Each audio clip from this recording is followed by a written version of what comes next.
Welcome to stories by Shekhar. और आज बात करेंगे फिल्म सीआईडी की। सीआईडी फिल्म की बात करेंगे, लेकिन उससे पहले उसके उस गाने की बात करते हैं जिसने सरकार को परेशान कर दिया था। उस जमाने में कांग्रेस के एक लीडर हुआ करते थे, मोरारजी देसाई, जो आगे चल के प्राइम मिनिस्टर भी बने। तो इस फिल्म का एक गाना था, जाता कहाँ है दीवाने, सब कुछ यहाँ है सनम, बाकी के सारे फसाने झूठे हैं तेरी कसम। फिफी कुछ तेरे दिल में, फिफी कुछ मेरे दिल में, फिफी। अब ये गाना बना, फिल्म जब बनी और सेंसर में गई, तो मोरारजी देसाई ने एक दिन देवानंद को, फिल्म के प्रोड्यूसर गुरुदत्त को, डायरेक्टर राज खोसला को ऑफिस बुलाया और बोला कि भैया ये बताइए कि ये जो गाना है, इसका मतलब क्या है, ये जो फिफी फिफी आप लोग कर रहे हैं। तो गुरुदत्त ने बड़े कैजुअली बोला कि सर ऐसा कुछ नहीं है, रिदम के लिए हम लोगों ने ऐसे ही कुछ मीनिंगलेस सा वर्ड डाल दिया इस गाने में। तो मोरारजी देसाई गुस्सा हो गए, बोले कि आगे से कोई मीनिंगलेस नहीं, मीनिंग वाले वर्ड्स यूज कीजिएगा अपने गाने में, इस गाने को हम सेंसर कर रहे हैं। तो ये गाना इस तरीके से उस फिल्म में सेंसर हो गया। फिल्म के एल्बम में था, लेकिन पर्दे पे ये गाना आपको नहीं देखने को मिलता है। बाद में इसी गाने को आगे चल के बॉम्बे वेलवेट में अनुराग कश्यप ने यूज किया था। तो ये बड़ी इंटरेस्टिंग कहानी थी सीआईडी के इस गाने की। अब आते हैं फिल्म की मेकिंग की, कैसे ये फिल्म बनी। फिल्म 1956 में रिलीज हुई थी और थ्रिलर मूवी थी। उस समय थ्रिलर फिल्में थोड़ी कम बनती थी, तो थ्रिलर फिल्मों में को देखने के लिए लोगों में उत्सुकता बहुत ज्यादा होती थी, और इस बार देवानंद भी थे इसमें। तो फिल्म कैसे बनी, हुआ ये था कि इस फिल्म के प्रोड्यूसर थे गुरुदत्त। और गुरुदत्त जब नए नए फिल्म इंडस्ट्री में आए थे और जब स्ट्रगल कर रहे थे, तो एक बार किसी प्रोडक्शन ऑफिस के बाहर बैठे हुए थे और वहां पे उन्होंने एक कहानी लिखी थी जो कि स्ट्रगलिंग एक्टर के लाइफ पे थी, और कैसे दुनिया जो है वो एक स्ट्रगलिंग एक्टर को किस तरीके से ट्रीट करता है, उसे हमेशा दबाने की कोशिश करता है। उसके बारे में उन्होंने कुछ कहानी लिखी थी और उस कहानी का नाम रखा था कश्मकश। वही कश्मकश आगे चल के प्यासा बनी। तो जब प्यासा बना रहे थे गुरुदत्त, तो मेहनत तो उस पर उन्होंने बहुत किया था। उस फिल्म के मेकिंग की बहुत सारी स्टोरीज है, कितना स्ट्रगल था उसे बनाने में, और उस वक्त वो पर्सनल लाइफ में ट्रेजेडी से भी बहुत ज्यादा वो जूझ रहे थे। तो एक दिन गुरुदत्त को लगा कि यार इतनी मेहनत मैं कर रहा हूँ, और अगर ये फिल्म नहीं चली तो लॉस बहुत हो जाएगा। इसलिए अपने प्रोडक्शन हाउस को बचा के रखने के लिए मुझे एक और साइमल्टेनियसली फिल्म बनानी पड़ेगी, कि अगर मान लो प्यासा फ्लॉप भी हो जाती है तो उस फिल्म से मैं पैसे कमा लूं। लेकिन गुरुदत्त पूरा का पूरा जो डायरेक्शन का ध्यान था उनका प्यासा पे ही था, तो वो चाह रहे थे कि एक दूसरी फिल्म जो हो मेरे प्रोडक्शन हाउस की हो, लेकिन उसे डायरेक्ट कोई और कर ले, और ऐसा करे कि वो फिल्म हिट हो। तो उनके असिस्टेंट थे राज कोचला, उनसे कहा कि राज तुम मेरे लिए एक फिल्म डायरेक्ट कर दो। तो राज को लगा कि यार, क्योंकि उससे पहले राज खोसला ने एक फिल्म डायरेक्ट की थी मिलाप नाम से, और वो कुछ खास चली नहीं थी। लेकिन राज खोसला के कैलिबर पे गुरुदत्त को बहुत भरोसा था।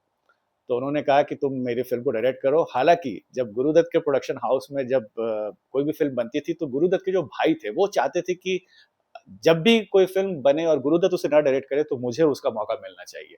लेकिन गुरुदत्त ने अपने भाई से ज्यादा राज खोसला पे भरोसा जताया, और फिर इस तरीके से सीआईडी फिल्म के डायरेक्शन का जिम्मेदार की जो जिम्मेदारी थी वो राज खोसला को मिली।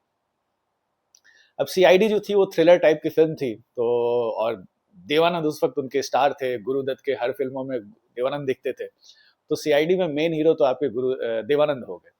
लेकिन जो कास्टिंग, जो फीमेल कास्टिंग हुई थी वहीदा रहमान की, उसके पीछे बड़ी इंटरेस्टिंग स्टोरी है। हीरोइन की तलाश में थे ही गुरुदत्त की किसे लिया जाए। तो एक बार क्या हुआ कि 1955 की बात है, वो हैदराबाद गए हुए थे किसी डिस्ट्रीब्यूटर से मिलने के लिए।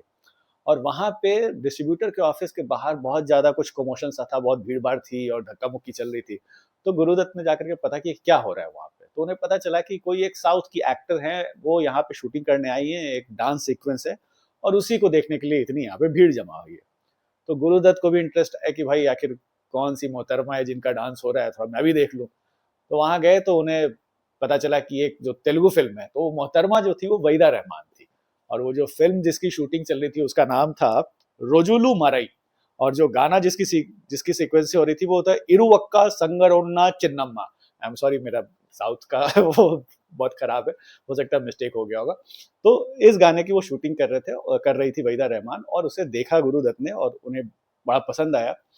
तो गुरुदत्त की टीम ने वहीदा रहमान को अप्रोच किया और फिर उनसे बताया कि भाई हम गुरुदत्त के ऑफिस से आए हैं। तो वहीदा रहमान और उनकी माँ जो थी, उनको लगा कि यार ये बॉम्बे फिल्म इंडस्ट्री में तो मैंने सिर्फ दिलीप कुमार का नाम सुना है, देवानंद का नाम सुना है, ये गुरुदत्त कौन है? तो फिर इनकी टीम ने बताया कि हमने क्या-क्या फ़िल्में बनाई हैं पहले। उसके बाद फिर वो बात-वात करके फिर वो चले गए और बोला था कि हम आपको साइन करना चाहते हैं, लेकिन उस समय साइनिंग-वाइनिंग हुई नहीं। फिर 2-3 महीने तक इनकी तरफ से कोई ना वहीदा रहमान की तरफ से अप्रोच हुआ और ना गुरुदत्त की टीम ने इन्हें अप्रोच किया।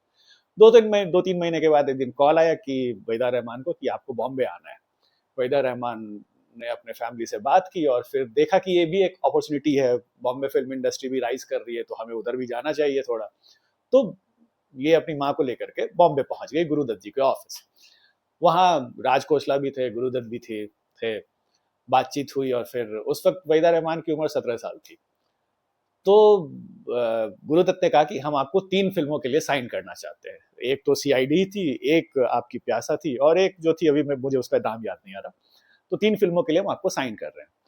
लेकिन बात को बीच में काटते ही राज खोसला ने बोला कि लेकिन आपको अपना नाम बदलना पड़ेगा, नाम छोटा करना पड़ेगा, आपका नाम बहुत बड़ा है, वहीदा रहमान, इसे छोटा करना होगा।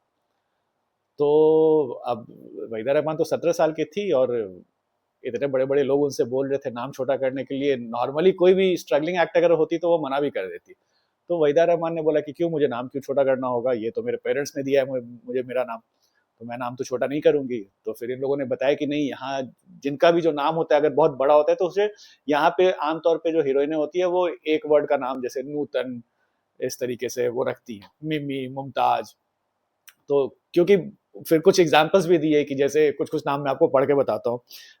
कोकिला किशोर चंद्र बलसारा, निरूपा रॉय, हरि कीर्तन कौर, गीता बली, मुमताज़ जहाँ देलवी, मधुबाला।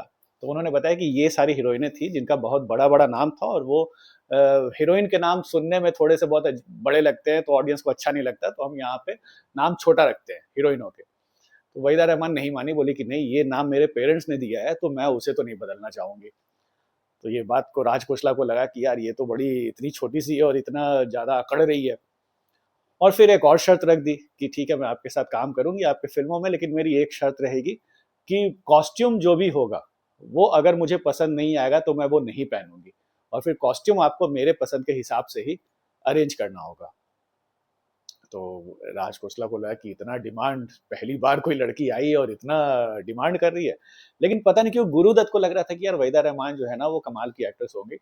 तो वो मान गए कि ठीक है चलिए आप आपकी जो बात है उसको हम लोग मान लेते हैं। फिर क्या हुआ कि देवानंद को तो कास्ट कर ही लिया था, इसके बाद और भी कास्टिंग होनी थी। तो अगर आपने फ़िल्म देखी है तो फ़िल्म में बहुत सारे लोग हैं, केएन सिंह हैं, शकीला हैं, जॉनी वॉकर हैं, महमूद हैं। महमूद की ये पहली फ़िल्म थी और उन्हें रिकमेंड किया था जॉनी वॉकर ने ही। जॉनी वॉकर ने एक्चुअली महमूद को रिकमेंड किया था प्यासा के लिए। तो प्यासा में तो उनको कास्ट किया ही गया था, लेकिन उससे पहले चूँकि सीआईडी भी बन रही थी, तो महमूद सोचिए इस फ़िल्म में विलेन का रोल किए थे। तो महमूद को भी साइन किया गया और बहुत कम लोगों को पता है कि ये जो फ़िल्म है, इसमें भानु अथैया, जिन्होंने आगे चल के गांधी का फ़िल्म में कॉस्ट्यूम डिज़ाइन किया और उनको ऑस्कर मिला, ये उनकी पहली फ़िल्म थी। इसके अलावा जगदीश राज जो अनीता राज के फादर और जिनको हमने 70s 60s में कई सारी फ़िल्मों में इंस्पेक्टर का रोल करते हुए देखा है। तो ये पहली फ़िल्म थी, प्रोमिनेंट फ़िल्म जिसमें इन्हें देखा गया इंस्पेक्टर का रोल करते हुए, तो पहली बार था। इसके बाद तो फिर ये लगातार इंस्पेक्टर ही बनते गए। तो इस तरह से कास्टिंग-वास्टिंग हुई। हीरो तो देवानंद ही थे क्योंकि गुरुदत्त की फ़िल्मों में देवानंद को हीरो लिया जाता था। और फिर कहानी जो थी, कहानी अगर आपने नहीं देखी होगी तो राज खोसला की फ़िल्मों की कहानी बड़ी ग्रिपिंग होती है। पहला जो शॉट होता है फ़िल्म का वो एकदम टेलीफ़ोन से स्टार्ट होता है, फिर किसी को ऑर्डर दिया जाता है कि बॉम्बे टाइम्स के एडिटर को मारना है और जिसे ऑर्डर दिया जाता है वो शेर सिंह होते हैं, महमूद। फिर वो बॉम्बे टाइम्स के एडिटर को मार देते हैं। उस मर्डर का एक ही आई विटनेस है और वो है जॉनी वॉकर। और फिर समहाउ ये केस जो है वो सीआईडी देवानंद को जाता है। फिर देवानंद इस केस को सॉल्व करने की कोशिश करते हैं, लेकिन इस बीच में बहुत सारी चीज़ें हो जाती है। जो मर्डर अक्यूज़्ड है उसकी पुलिस कस्टडी में डेथ हो जाती है और इल्ज़ाम जो है वो देवानंद पे लग जाता है एक्स्ट्रा जुडिशियल किलिंग का। और फिर अपने आप को देवानंद बेकसूर साबित करने के होड़ में लग जाते हैं और फिर इस तरीके से फ़िल्म जो है वो इसकी पूरी कहानी कुछ इस तरह से और फिर क्लाइमेक्स में क्या होता है वो आप देख कर के आप कर सकते हो। तो ये कहानी थी, शूटिंग वूटिंग हुई। लेकिन इस फ़िल्म की मेकिंग में सबसे मज़ेदार इंटरेस्टिंग जो चीज़ें हैं, वो इसके गाने हैं। गाने जो थे वो मजरू सुल्तानपुरी ने लिखे थे और जो म्यूज़िक दिया था वो ओपी नैयर ने दिया था। अब ओपी नैयर को राज खोसला ने कैसे सेलेक्ट किया इस फ़िल्म के लिए? उसकी एक इंटरेस्टिंग स्टोरी मैं आपको बताता हूँ। आप लोगों ने अगर अंगूर फ़िल्म देखी है, संजीव कुमार की, संजीव कुमार देवन वर्मन की, तो जब वो जो होटल वाला सीन है ना, जो संजीव कुमार देवन वर्मन को कहते हैं कि मैं अभी जा रहा हूँ, जब वापस आऊँगा तो मैं 3 नाखून से खटखटाऊँगा और उसके बाद फिर गाना गाऊँगा, प्रीतम आन मिलो, ये वाला गाना। तो ये जो गाना था ना, ये एक्चुअली ओपी नैयर ने कंपोज़ किया था 1945 में और ये किसी फ़िल्म के लिए ये गाना नहीं था और ये किसी रेडियो प्रोग्राम के लिए गाना कंपोज़ किया गया था। इस गाने को राज खोसला ने सुना था और इसका कॉम्पोज़िशन राज खोसला को बहुत पसंद आया था। तो राज खोसला चाहते थे कि इस गाने के जो कंपोज़र हैं, उनको मैं अपनी फ़िल्म सीआईडी में उनसे गाने कंपोज़ करवाऊँ। हुआ ये था कि इसी कॉम्पोज़िशन को 10 साल बाद एक फ़िल्म आई थी मिस्टर एंड मिसेस 55, उसमें ओपी नैयर ने दोबारा भी यूज़ किया था इसी ट्रैक को। तो अब लोग थोड़े से कंफ्यूज भी हो जाते हैं कि राज खोसला ने वो 1945 का रेडियो प्रोग्राम वाला गाना सुनकर इन्हें साइन किया था या फिर मिस्टर एंड मिसेस 55 का उस ट्रैक को सुन करके। तो ये अभी भी इस चीज पे लोग क्लियर नहीं है कि एग्जैक्टली कौन सा गाना सुना था, लेकिन गाना यही था, प्रीतम आन मिलो, जो अंगूर में था। तो ओपी नैयर को साइन किया गया है इसमें। और भी जितने भी जैसे गाने हैं, जैसे अगर आपको याद होगा, लेके पहला पहला प्यार, भर के आंखों में सवा, जादू नगरी से आया, ये जो गाना था, इसकी कोरियोग्राफी किसने की थी आपको पता है? इस गाने की कोरियोग्राफी की थी जोरा सहगल ने। जोरा सहगल आपको याद आया? जोरा सहगल वो जो चीनी कम में अमिताभ बच्चन की माँ है, हम दिल दे चुके सनम में भी थी, सावरिया में भी थी। तो जोरा सहगल ने इस गाने को कोरियोग्राफ किया था। और इस गाने की कोरियोग्राफी की एक इंटरेस्टिंग स्टोरी है कि ये जो गाना जो होता है, इसमें देवानंद आपको चलते हुए नजर आते हैं। देवानंद चल रहे हैं, आगे आगे शकीला चल रही है और देवानंद उनका पीछे पीछे चल रहे हैं। तो जब ये सॉन्ग जब शूट किया जा रहा था, तो देवानंद कह रहे थे कि मैं इस गाने में कर क्या रहा हूँ, आप बस बोल रहे हो मुझे चलने के लिए। राज खोसला बोल रहे हैं कि आपको सिर्फ चलना है, आपको कुछ नहीं करना है। देवानंद के साथ प्रॉब्लम ये थी कि वो जब भी चलते तो अपने हाथ का मूवमेंट बहुत करते थे और ऊपर से वो रोमांटिक टाइप के हीरो थे, तो वो हमेशा उनको लगता था कि कुछ ना कुछ मेरा मूवमेंट हो, मेरी कुछ एक्टिविटी हो, ताकि कैमरे में अच्छा लगे। लेकिन इस बार क्या था कि वो सिर्फ चले ही जा रहे थे। तो देवानंद ने बोला कि और मुझे कितना चलाओगे? और मैं सिर्फ चल ही रहा हूँ, इसमें मैं कुछ कर ही नहीं रहा हूँ। और जो जो कर रहे हैं, जो इस गाने को गा रहे हैं, वो दो बंजारे टाइप के लोग हैं, वो गाना गा रहे हैं, तो मुझे भी कुछ एक्टिविटी दो इसमें करने के लिए। तो राज कौशल ने बोला कि नहीं नहीं, वो सब की कोई जरूरत नहीं है, आपको सिर्फ चलना है। तो बोला अरे कितना चलाओगे, 10 मील तक चला दोगे? तो बोला हाँ बिल्कुल, क्योंकि वो जो सीक्वेंस है उसमें ये है कि देवानंद चल रहे हैं, शकीला चल रही है और शकीला को पीछा करते करते देवानंद उनके घर तक पहुंच जाते हैं। तो इस गाने की शूटिंग के टाइम पे देवानंद राज खोसला से बहुत नाराज हो गए थे कि ये किस तरीके का गाना आप शूट कर रहे हो, जिसमें हीरो जो है वो कुछ कर ही नहीं रहा है। लेकिन फिर भी जब फाइनल प्रोडक्ट देवानंद ने देखा और वो जो सीक्वेंस समझा कि किस तरीके से इन्होंने शूट करके इस फिल्म को, इस गाने को पिक्चराइज किया है, तो वो खुश हो गए कि चलो ठीक है, नहीं अब मैं समझ गया कि आप क्या करना चाह रहे थे। एक और बड़ी इंटरेस्टिंग चीज थी जो इसमें एक गाना है क्लाइमैक्स में, वहीदा रहमान और देवानंद है उस गाने में, और वो गाना है कहीं पे निगाहें कहीं पे निशाना। तो उसमें क्या होता है कि इस गाने के शूटिंग के टाइम पे फिर से एक बार राज खोसला और वहीदा रहमान के बीच में झगड़ा हो जाता है। हुआ ये था कि इस गाने को अगर आप देखोगे तो उसमें जो वहीदा रहमान है वो दुपट्टा पहनी हुई है, ऐसे ओढ़ी हुई है और वो डांस करते करते ये गाना कर रही है। हुआ ये था कि जब इस गाने की शूटिंग होने वाली थी, तो वहीदा रहमान को दिया गया था जो ड्रेस पहनने के लिए, वो एक लॉन्ग स्कर्ट था और एक ब्लाउज दिया हुआ था। वो ब्लाउज थोड़ा लेसी सा था, उसमें नेट्स बने हुए थे। तो वहीदा रहमान के हिसाब से वो, अब ये 1950s की बात मैं बता रहा हूँ, तो वहीदा रहमान ने ऑब्जेक्शन रेज किया कि नहीं ये रिवीलिंग है, मैं ये कपड़े नहीं पहनूंगी। आज के डेट में तो लोग क्या ही पहन लेते हैं तो उन्होंने बोला कि नहीं ये मैं नहीं पहनूंगी। तो राज खोसला नाराज हो गए और बोले कि आप ऐसा कैसे कह सकती हो, आप पहली बार फिल्म में काम कर रही हो और आप इतने डिमांड नहीं कर सकती। तो वहीदा रहमान ने बोला कि लेकिन जब अग्रीमेंट हो रहा था उसी समय मैंने कह दिया था कि मैं जो हूँ वो अपने तरीके से कपड़े पहनूंगी और मुझे अपने चॉइस के हिसाब से कॉस्ट्यूम नहीं मिलेगा तो फिर मैं वो नहीं पहनूंगी। तो राज खोसला ने गुरुदत्त को कॉल किया और बोला कि भैया ऐसा है, आपकी ये हीरोइन है, पहली बार ये फिल्मों में काम कर रही है और इतने नखरे वो कर रही है, मैं इनके नखरे नहीं उठा सकता, तो आप ही संभालो। फिर गुरुदत्त आए, वहीदा रहमान से मिले और बोला कि क्या प्रॉब्लम है? तो बोला कि आप देखिए नेट्स लगे हुए हैं और ये रिवीलिंग टाइप के हैं, तो मैं ये कपड़े नहीं पहन सकती। तो गुरुदत्त समझ गए, तो उन्होंने फिर भानु अथैया को बुलाया, बोला कि आप इस कॉस्ट्यूम का अगर कुछ कर सकती हो। तो भानु अथैया ने बोला कि कर तो मैं दूँगी, नया बना दूँगी, लेकिन उसको बनाने में फिर 1.5 दिन लग जाएगा और फिर आपकी शूटिंग जो है वो डिले हो जाएगी। तो अब 1.5 दिन डिले, सेट लगा हुआ है, सब कुछ है, फिर पैसे की बर्बादी। तो फिर वहीदा रहमान गुस्सा हो गई और उन्होंने बोला कि मुझे एक दुपट्टा दो। तो फिर उन्हें एक दुपट्टा दिया गया और उस दुपट्टे को वो ओढ़ करके फिर इन्होंने इस गाने को कंप्लीट किया। फिल्म का जो सबसे पॉपुलर सॉन्ग था, वो था जॉनी वॉकर का ए दिल है मुश्किल जीना यहाँ, ज़रा हट के ज़रा बच के, ये मुंबई मेरी जान। अब ये गाना क्या था? ये गाना जो था वो एक अमेरिकन फ़ोक बैलाड था, उससे इंस्पायर्ड था। वो गाना था ओ माय डार्लिंग सेलेमेंटाइन। उस गाने के म्यूज़िक को ओपी नैयर ने उठा करके फिर ये गाना बनाया और ये जो गाना बना, मोहम्मद रफ़ी और गीता दत्त ने इस गाने को गाया था और ये भी एक तरीके का एंथम बन गया। मुंबई जाने वाले जब भी जाते हैं और आजकल रील बनाते हैं तो ये वाला गाना अपने स्टोरी में ज़रूर लगाते हैं म्यूज़िक डाल करके। और काफ़ी पॉपुलर था वो गाना। जॉनी वॉकर के करियर का एक माइलस्टोन है। गुरुदत्त ने जॉनी वॉकर को खूब यूज़ किया, प्यासा में, इसमें सीआईडी में। और ये जो गाना है इसमें जॉनी वॉकर की एक्टिंग भी आपको नज़र आती है कि वो कितने वर्सेटाइल थे। उसमें एक जो शॉट है जिसमें जॉनी वॉकर जो है वो एक बच्चे को गले लगाते हैं। गले लगा करके फिर वो जो लाइन है ना, मिलता है यहाँ सब कुछ एक मिलता नहीं दिल। तो वो इतना इतनी स्विफ्टली वो, क्योंकि एक कॉमिक फेस से वो इमोशनल फेस जो जॉनी वॉकर ने उस सीन में बनाया है, वो बड़ा नोटिसेबल था। अगर आप देखोगे तो आप इस पे ध्यान देना। और ये आंखें जो है वो नम हो जाती है, एक भूखा प्यासा बच्चा है उसको गले लगाते हैं। और ये गाना मतलब इतना हिट था कि आज भी जैसा मैंने बताया रील्स वगैरह में तो करते ही हैं। आप सोचिए कि इस गाने के नाम पे फिल्म भी बनी।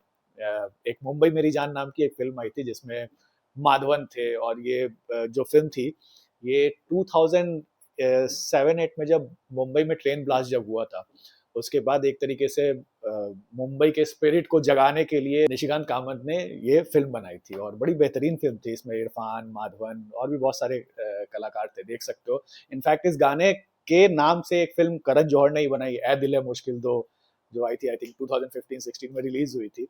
सुपर हिट फिल्म थी। लेकिन ये जो गाना था बड़ा कमाल का गाना था। बट सबसे मजेदार जो बात हुई थी वो वही वाले गाने में हुई थी जब मोरारजी देसाई ने ऑब्जेक्शन रेज किया कि ये गाना जो आप डाल रहे हो, फिफ्फी कुछ तेरे दिल में फिफ्फी कुछ मेरे दिल में फिफ्फी, तो ये फिफ्फी का मतलब क्या है कि इसको थोड़ा सा समझाइए। तो जब मुलाकात हुई तो देवानंद और इन लोगों ने बोला कि ये तो ऐसे मीनिंगलेस सा वर्ड है, तो हम लोग बस रिदम के लिए यूज कर रहे हैं। लेकिन फिर मुरारजी देसाई ने बोला कि इसको सेंसर किया जा रहा है, अब ये इसको आप यूज नहीं कर सकते। तो फिल्म के एल्बम में था, आप अगर स्पॉटिफाई वगैरह पे चेक करोगे तो गाना आपको मिल जाएगा, लेकिन फिल्म में इसे यूज नहीं किया गया था। तो बड़ी मस्त कहानी थी सीआईडी के बनने की। फिर जब सीआईडी बनी और फिर जब रिलीज हुई तो सुपर हिट रही। करीब 25 हफ्ते ये फिल्म चली थी, सिल्वर जुबली मनाया था इसने। और इस फिल्म ने इनफैक्ट राज खोसला के करियर को एक बहुत अच्छा पुश दिया, क्योंकि ये उनकी पहली हिट फिल्म बनी। इससे पहले वो गुरुदत्त के असिस्टेंट थे। जब पहली फिल्म बनाई थी मिलाप, तो वो कुछ खास चली नहीं थी और उसके बाद फिर ये फिल्म बनाने के बाद राज खोसला को जो पुश मिला, इसके बाद आगे इन्होंने बहुत सारी अच्छी-अच्छी, ये थ्रिलर थी और थ्रिलर में उन्होंने एक तरीके से मास्टरी कर ली थी। आगे चल के वो कौन थी, मेरा साया और इस तरह की फ़िल्में, आईना नाम की, अनीता नाम की बहुत सारी फ़िल्में बनाई, लोगों को बहुत पसंद आती है। कुछ लोगों ने रिक्वेस्ट भी किया था कि आप वो कौन थी और मेरा साया पे ज़रूर वीडियो बनाइएगा, तो मैं बनाऊँगा। क्योंकि अभी ये जितने भी डिटेल्स मैंने आपको बताए, ये राज खोसला की किताब है, अम्बरीश रॉय चौधरी की। उन्होंने ये सारे डिटेल्स इस किताब में मेंशन किए हैं, तो अगर आपको भी टाइम मिले तो ये किताब ज़रूर पढ़िएगा। बड़ी बेहतरीन किताब है और राज खोसला कितने अच्छे डायरेक्टर थे, उनके बारे में आपको ये किताब पढ़ के समझ में आएगा। तो ये थी कहानी सीआईडी की मेकिंग की। और अब आते हैं क्विज पे। पिछले वीडियो में जो मैंने सवाल पूछा था कि 40 साल में आप इंसान को एक गिलास पानी नहीं दे सकते तो आप क्या कर सकते हैं? ये डायलॉग जो था वो मैं आज़ाद हूँ फ़िल्म का था और जितने भी लोगों ने जवाब दिया सबने सही दिया है। अब आते हैं आज के क्विज पे। और आज मैं कोई डायलॉग नहीं बोलूँगा, आज एक फ़ोटो दिखाता हूँ और फ़ोटो देख के बताइए कि ये किस फ़िल्म का है। ये फ़ोटो है, ध्यान से देखिए और बताइए कि ये फ़ोटो, ये सीन जो है वो किस मूवी का है। ठीक है? चलिए मिलते हैं नेक्स्ट एपिसोड में। Thanks for watching.